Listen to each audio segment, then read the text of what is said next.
Ops! Maulang hapon, mga tol. Tawil mo ulan. Nakakita ko dito meron pang natilang sotanghon. Tirahin natin, lagyan natin sabaw tsaka manok. At tsaka yung bawang na tostado. Napakasarap niyan. Tara, let's go!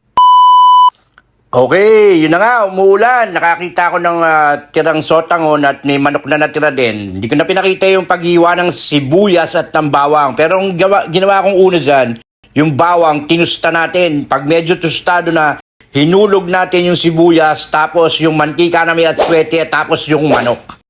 Okay. Tapos yan, ginupit-gupit ko yung natirang sotanghon. Yan, ganyan. Tapos yan, abang nagsisimmer yung mating manok, nilagyan ko na ng tubig. Bahala na kayo kung gaano karami, depende sa dami ng sotanghon. Pag kumukulo na, ayan, ganyan, napakasarap niyan.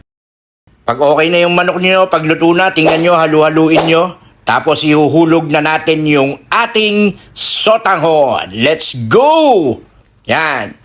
Kung umabot ka sa video na to, sa parte na to, at hindi ka pa nagla-like, hindi ka pa nag-share, kapal ng mukha mo na talaga ulit.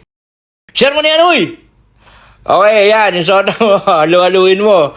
Hanggang maluto yung ating noodles, ano? Tapos nilagyan ko lang yan ng patis. Hindi ko na napakita eh. Tapos nilagyan ko rin yan ng maraming paminta. Hindi ko na rin napakita. Maraming paminta, masarap yung sabaw. Pag inihigop-higop mo, medyo nalalasahan mo yung paminta. Tapos nilagyan ko rin yan ng choknat na maalat. Chicken cubes, pampasarap. Sarap yan. Okay. Ayan na. Okay na. Tapos na. Yan na, oh. Oh, tapos nilagyan ko ng dahon ng santan sa ibabaw para may kulay. Dahil wala akong dahon dito, nakita ko may dahon ng basil. Okay na rin yan. Tara, let's go! Okay. Ayos ba? Sarap yan. Pag umuulan, sakto-sakto yung sabaw. Ang sarap higupin ng sabaw. Okay, let's go! Thank you! Babush!